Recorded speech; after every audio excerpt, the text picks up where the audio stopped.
What if a housing block could literally become a mountain, a street, and a neighborhood all at the same time, dissolving the boundaries between building and city until you're not quite sure whether you're walking through architecture or living inside urban planning itself? That's the question at the heart of BIG's 8 House in Copenhagen,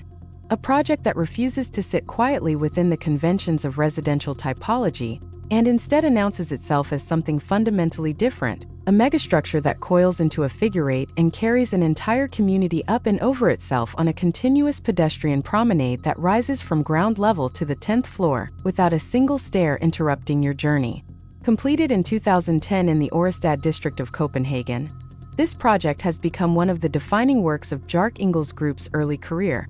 a moment when the office's theoretical obsessions with hybridization, social engineering, and formal invention collided with the economic realities of mass housing development to produce something that feels equally like a manifesto and a functioning neighborhood. But before we dive into the architectural DNA of this thing, we need to understand where it sits and why that matters so much to what it's trying to do. Ørestad is one of those late 20th century urban expansions that European cities deployed when they needed to accommodate growth without sprawling endlessly outward. A planned district built on former marshlands just south of Copenhagen's historic center, connected by metro and defined by large-scale infrastructure, new commercial zones, and a kind of tabula rasa ambition that can feel either liberating or sterile, depending on your tolerance for master-planned urbanism. This is not the dense medieval fabric of Copenhagen's old quarters with their intimate scale and centuries of accumulated urban texture. This is something closer to a contemporary Scandinavian interpretation of the megablock,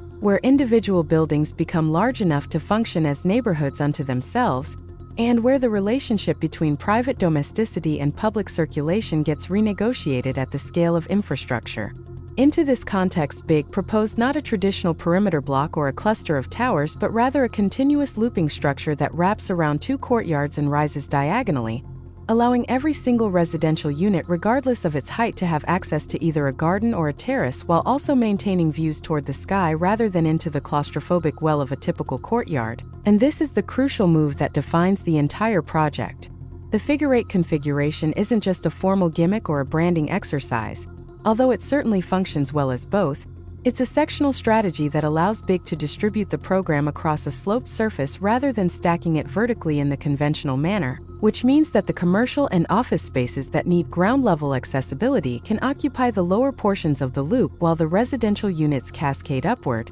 accessed not by elevator and corridor alone but by a ramp pathway that transforms circulation from a purely functional necessity into a social amenity, a promenade architectural in the Corbusian sense, but one that's been flipped from a solitary aesthetic experience into a potential space of community encounter. You can bike up this ramp, you can jog it, you can push a stroller or walk your dog or simply wander, and the architects have framed this as a kind of verticalized Copenhagen street, an extension of the city's famously bicycle-friendly culture into 3 dimensions, which sounds utopian until you start asking whether people actually use it that way or whether it remains more symbolic than functional in daily life. Question we'll return to. The formal logic of the figure-eight also creates 2 distinct courtyards, one facing south and designed as a green communal garden, the other facing north and paved for commercial activity. And this asymmetry is important because it acknowledges that different parts of a megablock need different characters, different atmospheres, different relationships to publicness and privacy. The southern courtyard becomes a kind of shared backyard for the residents, a protected green space that recalls the Copenhagen tradition of collective gardens but elevated and multiplied across the section, while the northern courtyard engages the street and the commercial program at ground level, maintaining a degree of urban transparency and activity that prevents the block from becoming entirely introverted. This zoning of program and atmosphere within a single continuous structure is classic BIG, an office that has always been obsessed with the idea that architecture can choreograph social behavior through formal invention, that by manipulating section and circulation you can engineer new forms of collectivity without resorting to didactic or heavy-handed architectural moralizing. The housing typologies within the 8 House range from small apartments to large 3-story townhouses, all organized along the ramp circulation spine and all with access to outdoor space, which is a non-negotiable requirement in Danish housing culture where the private terrace or balcony is considered as essential as the kitchen or bathroom. What's interesting here is how BIG uses the sectional slope to generate variety within a repetitive structural system. so that units at the lower portions of the ramp have larger terraces and direct garden access while units higher up have more expansive views and sky exposure. And this gradation of qualities across the section means that the building isn't hierarchically organized in the typical way where penthouses are premium and ground floors are devalued. Instead, there's a kind of distributed luxury where different positions along the loop offer different but roughly equivalent amenities,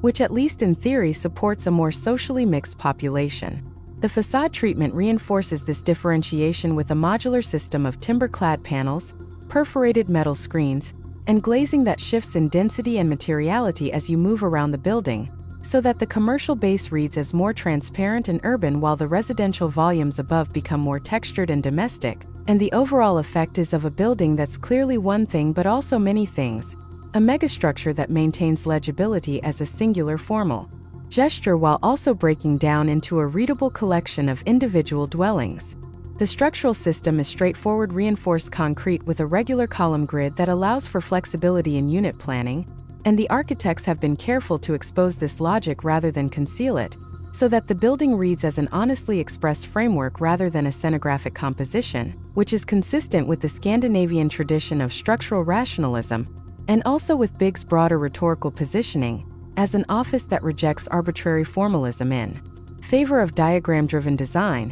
where every formal move is presented as the logical outcome of programmatic or environmental constraints. Speaking of environmental strategies, the 8 House incorporates the standard toolkit of Northern European sustainable design, high-performance insulation, triple-glazed windows, district heating connections, green roofs, rainwater management systems, and a solar orientation strategy that maximizes daylight and passive solar gain for the southern-facing units, while minimizing thermal loss through the building envelope. None of this is particularly avant-garde by 2010 Scandinavian standards, but it's competently executed and integrated into the design from the beginning rather than applied as an afterthought, which is the baseline expectation in this context. What's more interesting from an environmental perspective is how the ramp circulation and the terrace section create opportunities for natural ventilation and daylight penetration that wouldn't exist in a conventional double-loaded corridor scheme, so that the building's environmental performance isn't just about technical systems but also about spatial organization, about using section and massing to passively moderate the internal climate and reduce dependence on mechanical conditioning.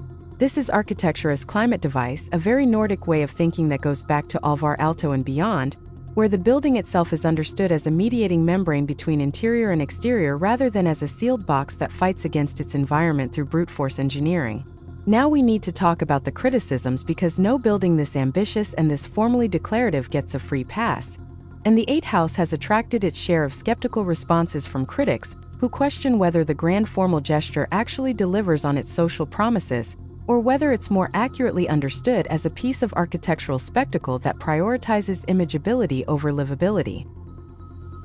One common critique focuses on scale, the argument being that a building of this size and this formal intensity can feel overwhelming or even oppressive in daily life, that living inside a megastructure means surrendering a degree of domestic intimacy and human scale in exchange for being part of an architectural argument, and that for all the rhetoric about community and collectivity, the actual experience of inhabiting the 8 House might be more isolating than liberating because you're essentially living inside an icon rather than a neighborhood. There's also the question of whether the ramp circulation actually functions as the social condenser it's intended to be, or whether most residents simply use the elevators like they would in any other apartment building, treating the ramp as an occasional novelty rather than a daily habit, which would suggest that the architectural diagram is more successful as a representational device than as a behavioral intervention. Another line of criticism concerns the relationship between the building and its surroundings, the argument here being that the 8 House is so self-sufficient and so formally complete that it doesn't really need its context,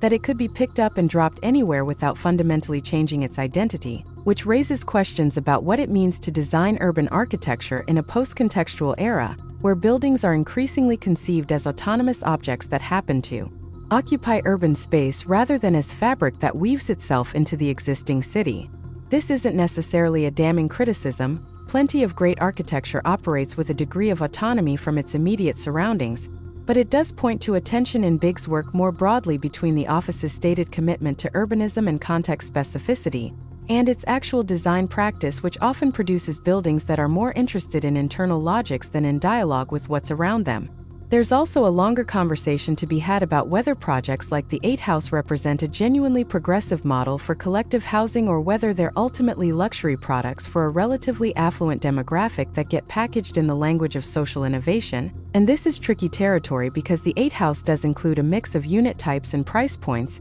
and it was developed with public housing goals in mind, but it's also undeniably a high design object in an expensive city with a client base that can afford to pay for architectural ambition. So the question of scalability and replicability remains open. Can this model work in context without Copenhagen's level of public investment in housing infrastructure, without Denmark's cultural commitment to design quality in the public realm, without the specific regulatory and economic frameworks that make projects like this buildable in Scandinavia? The answer is probably no, or at least not without significant adaptation, which means that for all its formal innovation, the 8 House might be more of a one-off demonstration project than a genuinely scalable prototype, and that's worth acknowledging even as we recognize its achievements. All of that said, what the 8 House does do successfully is challenge the inertia of conventional residential typology by demonstrating that housing blocks don't have to be either anonymous slabs or nostalgic courtyard schemes, that there's room for formal invention and programmatic hybridization within the domain of mass housing,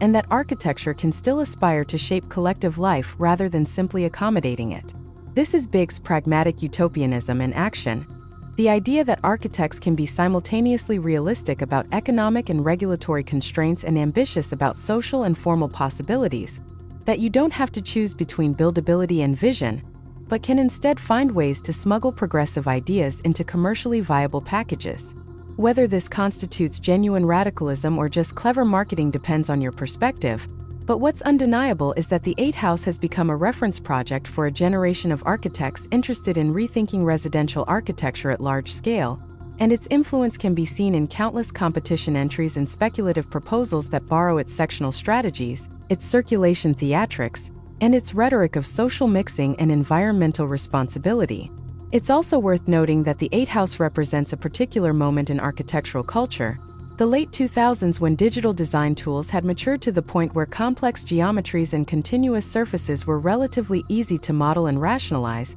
but before the post-2008 economic crisis fully dampened enthusiasm for large-scale architectural experimentation, and before the discourse shifted toward more urgent questions about climate emergency and housing inequality that have made projects like this seem either quaintly optimistic or problematically complicit depending on where you stand. So does the 8 House succeed as a new model for collective housing? Does it actually transform the experience of living in high-density urban conditions? Or is it ultimately a beautiful diagram that works better in renderings and aerial photographs than in the lived reality of its inhabitants? The honest answer is probably somewhere in between. It's a building that pushes the boundaries of what residential architecture can be while also revealing the limits of what formal invention alone can accomplish without deeper structural changes to how we finance, regulate, and conceive of housing as a social good, rather than a commodity. It's ambitious and flawed, spectacular and pragmatic, utopian and commercial all at once, which might be the most honest reflection of what architecture can do in the early 21st century, operating within systems it can't fully transform but still trying to carve out space for imagination and experimentation wherever possible. If you found this analysis useful or if you think we missed something important about the 8 House, let us know in the comments below. And if you want more deep dives into contemporary architecture that goes beyond the surface-level hype to actually examine what these buildings are trying to do and whether they succeed, consider subscribing because we're just getting started.